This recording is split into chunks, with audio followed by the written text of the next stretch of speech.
A lo largo de la historia de la interpretación, las parábolas que contó nuestro Señor Jesucristo han sido muy manoseadas por los predicadores, porque se les ha aplicado métodos de interpretación que lamentablemente nos hacen perder la orientación sobre la verdad central que Él quería comunicar en esas parábolas.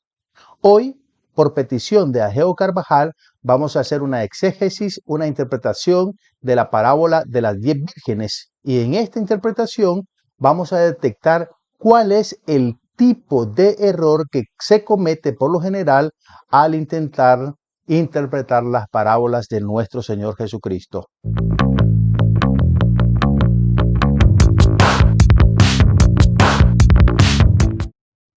Hoy vamos a hablar de la parábola de las 10 vírgenes, contestando por supuesto a una petición que hizo Ageo Carvajal en nuestro canal. Si usted tiene alguna petición en cuanto a la interpretación de algún pasaje específico, por favor déjemelo ahí en los comentarios y déjeme su nombre también, el versículo que usted quiere que nosotros interpretemos y al mismo tiempo desde dónde nos está siguiendo, desde dónde nos está viendo.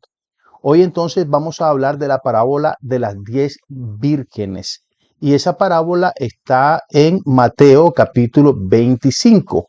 Ahí nosotros encontramos esta historia y vamos a aplicar las reglas de hermenéutica que nosotros estamos enseñando en este canal, específicamente por ahora la regla del contexto. Escuche bien, la regla del contexto.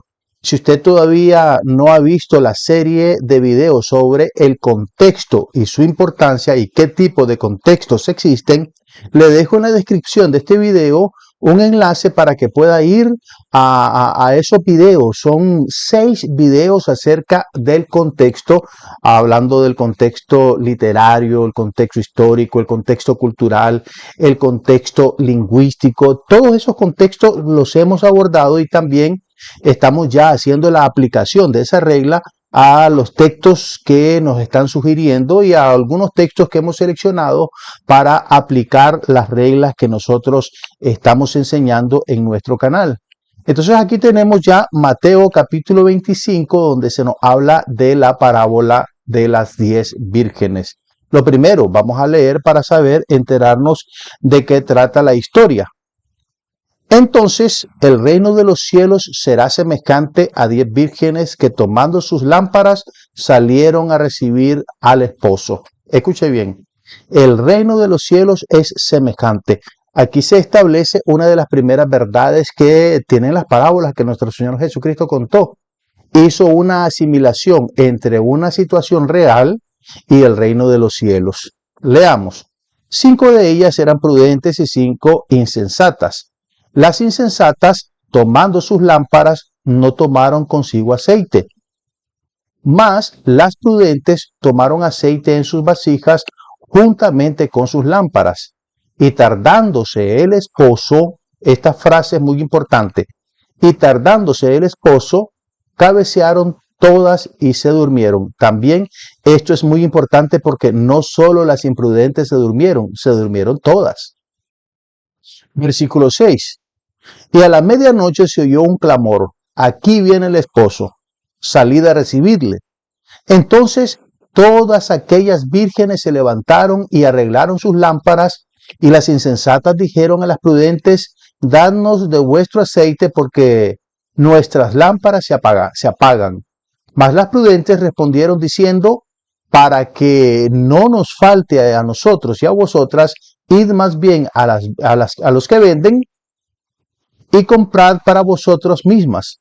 Pero mientras ellas iban a comprar vino el esposo, y las que estaban preparadas entraron con él a las bodas, y se cerró la puerta.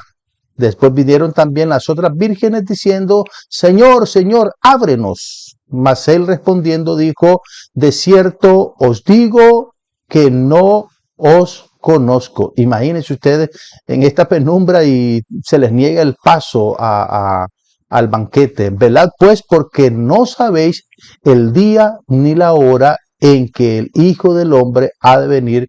Palabra de Dios. Aquí nosotros entonces tenemos, escuche bien, aquí tenemos un aspecto muy, pero muy importante. La parábola tiene un propósito específico y es eso lo que nosotros debemos perseguir en esta interpretación. Vamos entonces a hacer algunas explicaciones acerca de esta parábola de las 10 vírgenes. En primer lugar, digamos qué cosa es una parábola. ¿Qué es una parábola? La palabra griega usada en el Nuevo Testamento es parabolé, que significa literalmente poner una cosa al lado de otra para compararlas. Escuche bien, se pone una cosa al lado de otra para hacer una comparación entre esas dos cosas. En este caso, Jesús está comparando a 10 vírgenes con el reino de Dios, o al revés, está comparando el reino de Dios con la actitud o la situación, la experiencia que atraviesan 10 vírgenes. Entonces ahí tenemos el primer elemento de una parábola, que es una comparación entre dos cosas. Una parábola es una historia breve tomada de la vida cotidiana que se utiliza para revelar una verdad espiritual o teológica. Esto es sumamente importante. La parábola se cuenta para revelar una verdad teológica muy importante, y en este caso lo que se está tratando de sacar a luz con esta enseñanza es lo que nos va a decir el último versículo, el versículo 13 de este capítulo 25 de Mateo. Entonces, la parábola lo que tiene es la intención de sacar a luz una verdad específica que quiere transmitirse a través de esa historia, y ahí es donde no tenemos que confundirnos. Toda parábola existe para comunicar una verdad específica, y posteriormente voy a explicar por qué hago énfasis en este asunto de una verdad específica, una verdad espiritual o teológica. Jesús enseñó frecuentemente mediante parábolas. ¿Por qué? 3 razones importantes. Porque las parábolas conectan la experiencia común de la gente. Por supuesto que cuando Jesucristo contó, por ejemplo, la parábola del hijo pródigo, varios de los que estaban ahí se sintieron identificados porque tal vez tenían un hijo fuera de casa. Entonces, cuando el que está predicando o el que está enseñando ilustra sus enseñanzas a través de historias que tal vez nosotros hemos vivido o conocemos a alguien que ha vivido esa historia, inmediatamente nos conectamos con esa verdad que se está enseñando. Por lo tanto, las parábolas que Cristo contó tenían la intención de conectar una experiencia cotidiana de la gente con la verdad espiritual que Él quería enseñar. Por lo tanto, acá tenemos una razón muy importante de por qué Jesús usaba parábolas. La segunda razón es: obligan al oyente a reflexionar. Por supuesto, porque cuando se trata de una experiencia que he vivido o que conozco que alguien ha vivido, eso me lleva a reflexionar sobre lo que estoy escuchando. Y en tercer lugar, las parábolas revelan verdades profundas de forma narrativa. Escuche, las parábolas, y esto probablemente es la característica más importante de las parábolas, que las parábolas van a transmitir verdades profundas a través de historias. Lo que pretende una parábola no es que nosotros entendamos todos los detalles que están en una parábola. Lo que pretende la parábola es trasladar una verdad espiritual específica. Y en esa verdad espiritual específica es que todo predicador e intérprete de la escritura y de las parábolas tiene que centrarse en cuál es la verdad específica que está enseñando esa parábola. Como explica la tradición exegética clásica, las parábolas, y aquí es donde vamos a hablar del manoseo que se le ha dado a las parábolas no son alegorías detalladas, escúchelo bien, donde cada elemento tiene un significado oculto, suelen comunicar una verdad central. Las parábolas no tienen que interpretarse detalladamente como si fueran esas alegorías que los oradores griegos transmitían a sus públicos. Entonces contaban historias, pero cada historia como que espiritualizaban su significado y iban encontrando para cada detalle de la historia un significado específico. Cuando, por supuesto, la historia o el relato terminaba, ya la gente tenía acumulado una gran cantidad de detalles que muy pocos iban a recordar, solamente el que estaba explicando la historia o la parábola. Entonces, un error gravísimo que se comete cuando se predican las parábolas es querer explicar cada uno de los detalles que tiene la parábola. En el caso del, por ejemplo, del buen samaritano, explicar qué significaba el camino, explicar qué significaban los ladrones, explicar lo que significaba el burro, explicar lo que significaba el mesón y todo eso. Cuando nosotros hacemos eso, lo que hacemos es diluir el sentido de la parábola a muchos detalles que en realidad solo están ahí para aportar a la verdad central. Los detalles no existen por sí mismos, los detalles existen porque van a aportar, a reforzar, a apoyar la idea central. Entonces, una cosa que debemos entender es que toda parábola tiene una verdad central y es esa la que tenemos que explicar y predicarle a los hermanos que nos están escuchando. Características principales de las parábolas, ¿cuáles son? Uno, usan imágenes de la vida cotidiana y ya explicamos por qué. Por ejemplo, agricultura, bodas, comercio, trabajo doméstico, etc. ¿Por qué razón? Porque cuando nosotros contamos desde el púlpito algo que está directamente relacionado con las personas van a tener interés en eso que estamos diciendo porque les toca directamente sus experiencias. Número dos, tienen una estructura narrativa simple, introducción, desarrollo y conclusión. Conducen a un punto principal. Esto ya lo dijimos que tienen una verdad central. Y número tres, provocan decisión en el oyente. Cristo contó parábolas no para que la gente se entretuviera, como muchos sermones que son contados o expresados solamente para que la gente se esté entreteniendo o se esté riendo. No es así. Se trata de que Cristo contó estas parábolas para poder transmitir verdades centrales que ayudaran a la gente a tomar decisiones. Las parábolas del reino no solo son informativas, también interpelaban a las personas que escuchaban esas parábolas. Dos, hablemos ya entonces de la aplicación hermenéutica para comprender, entender estas parábolas. Contexto literario de la parábola. ¿Cuál era? Y escuche aquí, hermano Ageo, y todos los que nos están siguiendo, y por favor compartan este video porque estas enseñanzas son importantísimas para que otros comprendamos el buen camino de la interpretación. Contexto literario de la parábola. ¿Cuál es ese contexto literario? El contexto literario de la parábola. Esta es una regla fundamental. El texto debe leerse dentro de su contexto. No existe texto sin contexto. ¿Qué es el contexto? Es todo aquello que rodea al texto. Si usted quiere profundizar en la regla del contexto, lo invito a que vaya a este canal y busque la sección o la lista de reproducción llamada contexto. Ahí usted va a entender qué significa contexto, su utilidad, contexto histórico, contexto literario, contexto lingüístico y contexto cultural. Ahí estamos hablando de todos esos contextos y aquí nos vamos a encontrar con una capa de contexto muy tremenda. Aquí, entonces, lo primero que vamos a ver es el contexto literario. La regla fundamental entonces es que el texto debe leerse dentro de su contexto. Esta parábola está situada en un lugar estratégico del libro de Mateo. La parábola de las vírgenes aparece en Mateo 25, pero forma parte de un discurso mayor. En otras palabras, esta parábola está como parte de una sección temática donde se está hablando de un asunto específico, la venida de Cristo. Y esta parábola es parte de ese discurso que se está presentando ahí en Mateo capítulos 24 y 25. El contexto es el discurso escatológico de Jesús. Ahí lo podemos encontrar en el capítulo 24 y 25.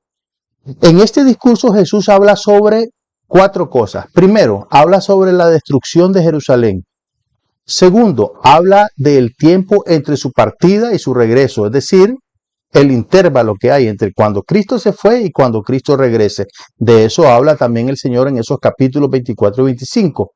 Número 3, habla de la venida final del Hijo del Hombre, cuando Él regrese. Fíjese bien que ya tenemos tres aspectos que se están detallando ahí en Mateo 24.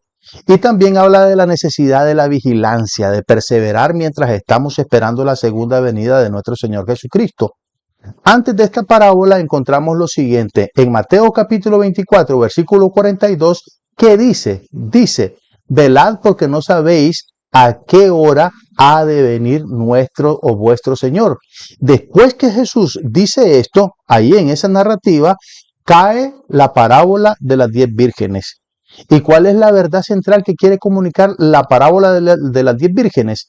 Ahí mismo está reforzándose. Velad porque no sabéis el día, el tiempo, el momento en que el Señor vendrá.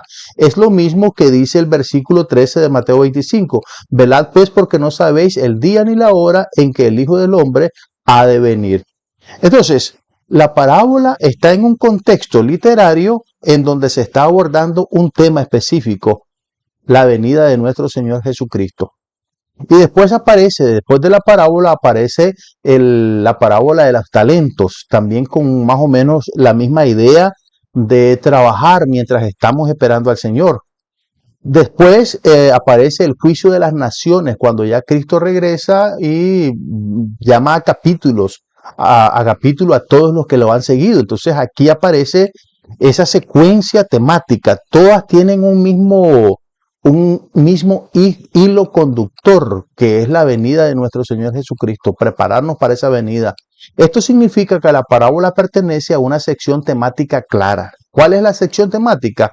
La preparación para la venida del Señor Jesucristo. Ese es el contexto literario.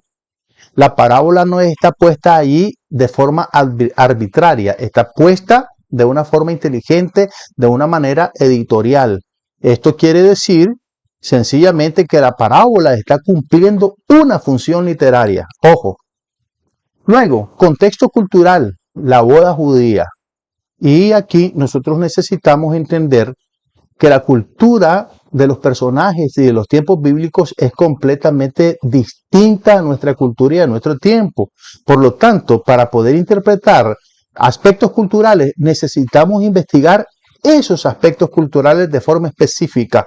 Y hay libros especializados que hablan de este tipo de temáticas culturales. Aquí vamos a ver entonces el contexto cultural de la parábola. Para comprender la parábola debemos entender la práctica matrimonial judía, que no era igual a la nuestra.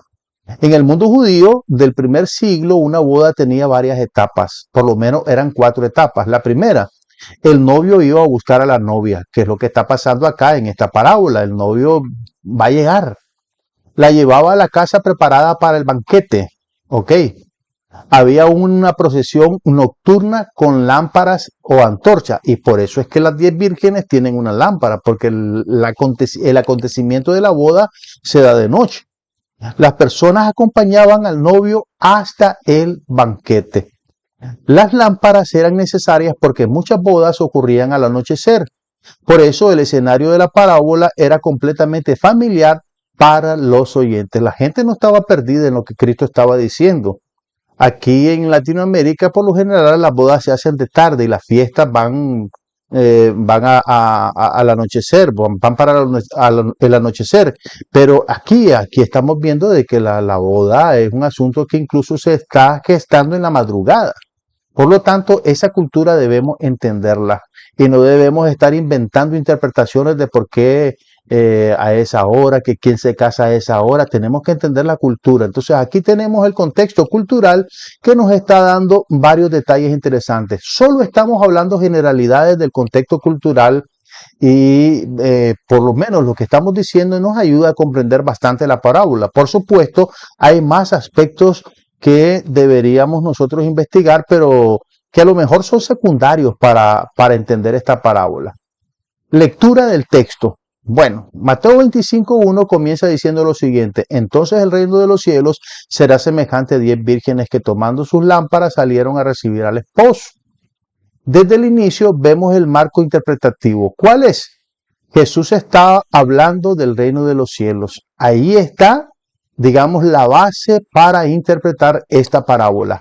La parábola no trata sobre matrimonio, la parábola trata sobre la venida de Cristo y se está retratando aquí como un esposo. El matrimonio es la imagen narrativa que utiliza el escritor para dar a entender esa realidad de la venida de nuestro Señor Jesucristo. Entonces, ¿cuál es la estructura de la parábola? La parábola tiene tres momentos importantes. La preparación. Las 10 vírgenes salen con lámparas, pero hay una diferencia. 5 son prudentes y 5 son insensatas. La diferencia no es externa, porque todas son iguales. Todas tienen lámparas. La diferencia está en el aceite. Unas tienen y otras no tienen, pero también la diferencia es en el carácter, porque dice que unas son prudentes y otras son insensatas, y ahí hay la diferencia principal que está anotando el escritor. El retraso del esposo. Aquí estamos en el segundo momento de la parábola. El texto dice, tardándose el esposo, y aquí nosotros tenemos un dato clave que nos da la historia. Y tardándose el esposo. Esto es crucial. El retraso genera el problema narrativo, el conflicto de la historia.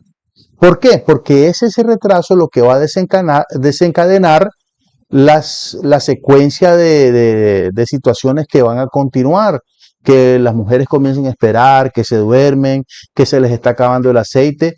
Todo eso es generado por la tardanza del esposo, y eso es lo que genera entonces, en cierta forma, el conflicto, la situación que complica la historia y que por supuesto le da sabor a esta narrativa, porque cuando nosotros escuchamos una narrativa sin conflicto, es como que no estemos escuchando nada.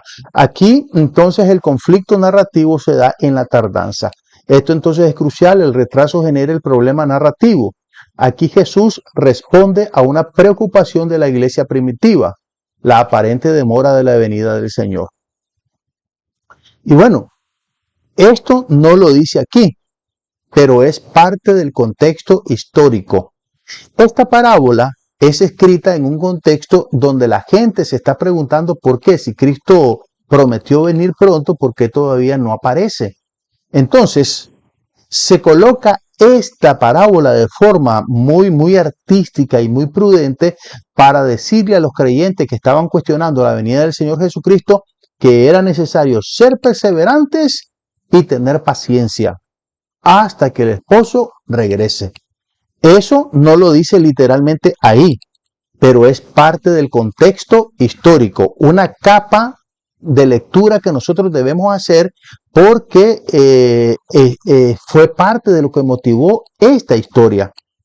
Eso que estaba pasando en la iglesia primitiva fue parte de lo que motivó que Jesucristo, o que el que recopiló el Evangelio, recordara la parábola de las 10 vírgenes que contó nuestro Señor Jesucristo y la colocara en su Evangelio. Entonces, en la iglesia primitiva hubo ese conflicto, como lo dice también Segunda de Pedro, porque dice que hay algunos que dudan de la venida y que están preguntando que cuándo viene, que cuándo viene. Entonces, ese conflicto se dio y esta parábola responde a eso. ¿Y cuál es la respuesta? Hay que tener paciencia y hay que perseverar. Y el tercer momento de la parábola, la llegada inesperada. A medianoche se oye el anuncio, aquí viene el esposo. Las prudentes están preparadas, las insensatas no están preparadas. Y el resultado es dramático, la puerta se cierra. Lamentablemente, el esposo tarda, las mujeres no están todas bien preparadas y las que no estaban bien preparadas, pues lamentablemente se quedaron. Regla hermenéutica importante. Aquí es donde quiero enfatizar un poquito más, porque recuerden que comenzamos diciendo que hay un manoseo de parte de mucha gente sobre las parábolas. ¿Y cuál es ese manoseo? Bueno, el manoseo es que se comienza a alegorizar cada detalle de la parábola. No hay que alegorizar todo el detalle que presenta la parábola. No. A lo largo de la historia, algunos intérpretes han tratado de asignar significados específicos a cada elemento, al aceite, a las lámparas. ¿Qué significa el aceite? ¿Qué significa las lámparas? ¿Qué significa la oscuridad? ¿Qué significa el grito? ¿Qué significa que se durmieron? Los vendedores, el sueño, etcétera. A todo le quieren encontrar significado. Y recordemos que dijimos que las parábolas tienen una verdad central. Y esa verdad central es la que tenemos que buscar en la historia.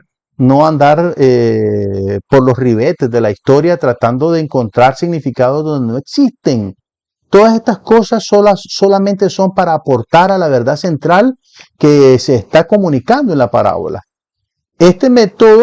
Ese método puede distorsionar el sentido del texto como ya lo ha hecho con muchas parábolas, mucha gente que quiere encontrar detalles en cada cosa, interpretaciones, significados en cada detalle. La parábola comunica una verdad central. No vayamos a olvidar esto porque probablemente para interpretar la parábola esto es lo más importante, que las parábolas siempre van a comunicarnos una idea central y no muchos detalles.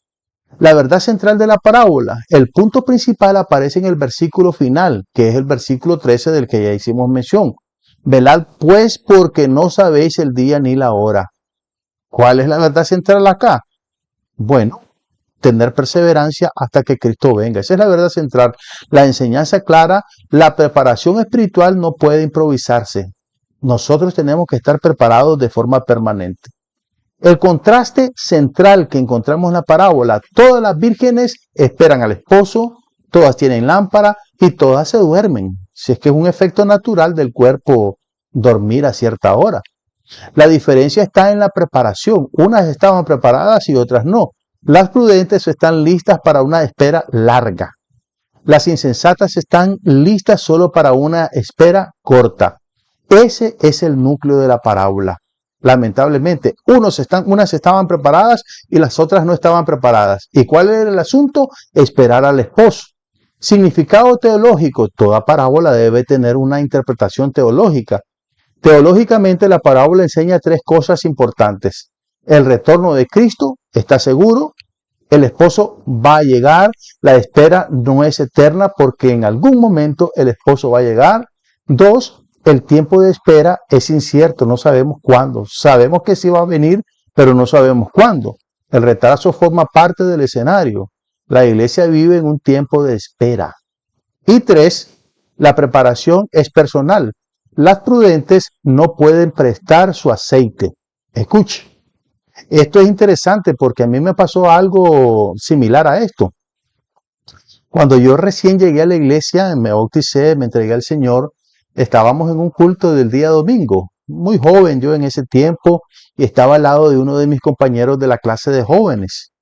Bueno, nosotros acostumbramos a participar de la cena del Señor y también de las ofrendas. Primero la cena del Señor y después ofrendamos. Entonces pasa la cena del Señor, tomamos el pan, el vino, y cuando viene el de la ofrenda a recolectar la ofrenda, mi compañero me dice, Bruno, me dice, ¿trajiste ofrendas? Sí, le digo yo. Y me dijo ahí vamos, me dice, como diciendo de que la ofrenda mía también, él estaba participando, estaba dando también junto con mi ofrenda. Bueno, los actos espirituales son individuales y esto aquí es lo que nos demuestra la parábola. La preparación, la diligencia, la perseverancia es algo que cada persona que va a la iglesia, que es cristiana, tiene que cumplir. Las prudentes no pueden prestar su aceite. Esto subraya la responsabilidad individual. La fe no se puede transferir. Aplicación hermenéutica adecuada. ¿Cuál sería? ¿Cómo vamos a hacer para hacer una buena interpretación o una buena aplicación de esta parábola? Recuerden que la regla de este canal es comprensión, interpretación y aplicación. Primero hay que comprender el texto en su contexto. Hay que comprender el texto en su contexto. Luego, interpretamos su mensaje. ¿Qué mensaje nos quiere dar? Buscamos todo el contexto histórico, el contexto cultural, el contexto lingüístico, el contexto literario. Tratamos de entender todos esos contextos y luego tratamos de aplicar una interpretación. ¿Cómo vamos a interpretar ese pasaje? La aplicación viene posterior. La aplicación no es especular sobre símbolos misteriosos, como hacen muchos intérpretes de nuestros tiempos, hablando cosas absurdas que cuando se les escucha interpretar la Biblia se mira que ni siquiera ellos entienden lo que están diciendo. Por ejemplo, Alducín, que se pone ahí a hacer unas interpretaciones escatológicas, pero que no tienen ningún tipo de sentido y que se mira que él mismo ni siquiera entiende lo que está diciendo. Lamentablemente tenemos ese tipo de personajes. Es un gran orador, por supuesto, eso no lo niego, pero como intérprete, hermano, es un gran desastre. La aplicación es la exhortación final, vivir en la vigilancia espiritual. Eso es lo que somos llamados a hacer a través de esta parábola, de esta historia. Y errores interpretativos comunes. Muchos errores han surgido por ignorar las reglas hermenéuticas, entre ellos identificar el aceite con una doctrina específica. Ya dijimos que mucha gente acostumbra a interpretar cada detalle de la parábola, construir esquemas escatológicos complejos a partir de la parábola, como el que estamos mencionando ahorita, por ejemplo, y no solo él, sino que muchísima gente que dice cosas disparatadas. Entonces, estamos en contra de manosear la escritura. Y no por eso vamos a decir que aquí tenemos la interpretación perfecta. No, no estamos diciendo eso. Pero también hacemos un llamado a no hablar locamente, porque lamentablemente confundimos a la gente, confundimos al pueblo con nuestras enseñanzas que muchas veces distorsionan la mentalidad, distorsionan las escrituras. Y lo peor de todo es que hay muchísima, pero muchísima gente creyendo las cosas que están estos intérpretes enseñando a través de los medios de comunicación. Alegorizar entonces cada detalle no se debe, pero la parábola es más sencilla y más profunda. Su propósito es formar una actitud espiritual en el creyente. Entonces, vamos a hacer la conclusión.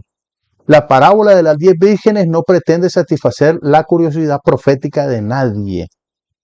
Esto no se debe usar como un elemento de interpretación profética de ninguna manera. Aquí simplemente el mensaje es manténganse alerta. Eso es todo. No hay más. Esa es la verdad central, porque hasta la misma Biblia lo está diciendo en el versículo 13. Velen, estén listos porque no saben cuándo el Señor va a venir. Pretende formar una comunidad vigilante también. El retraso del esposo no debe producir indiferencia, debe producir preparación. La enseñanza final es clara. ¿Cuál es? La verdad central que estamos buscando, la fidelidad en el tiempo de espera es la verdadera sabiduría del discípulo. Entonces, la parábola de las 10 vírgenes tiene la finalidad de llamarnos, de exhortarnos a que nosotros nos mantengamos en espera de nuestro Señor Jesucristo para, por supuesto, nuestra reunión con Él, irnos con Él, ser invitados al gran banquete. Yo quiero pedirles a ustedes que se suscriban a este canal, que compartan este video. También estoy ofreciendo clases de homilética personalizadas. Clases de homilética personalizadas. Por supuesto, las clases tendrán un costo debido a que son personalizadas. Sin embargo, la primera sesión de clases es una entrevista que yo tengo con el alumno para poder detectar en qué etapa homilética se encuentra y hacer un plan de estudios personales, porque no todos necesitan lo mismo. Hay unos que están desde cero y hay otros que ya están avanzados. Por lo tanto, se prepara un plan de estudio de acuerdo a la persona que está solicitando las clases personalizadas. Y estoy ofreciendo horarios nocturnos para que no tropiece con nuestros horarios de trabajo y de esa manera tengamos el tiempo de poder estudiar para prepararnos para el ministerio, no solamente de la predicación, sino de la interpretación de las Sagradas Escrituras. Porque en las clases de homilética también asociamos algunas clases hermenéuticas para preparar lo mejor que se pueda al estudiante. Entonces, contácteme si usted tiene interés escuche bien, al 505 7526 8121 para ponernos de acuerdo sobre sus clases personalizadas. Que Dios bendiga a cada uno de los que aman la Biblia y quieren interpretarla con responsabilidad para la gloria de Dios y el beneficio, por supuesto, de aquellos que escuchan nuestras predicaciones.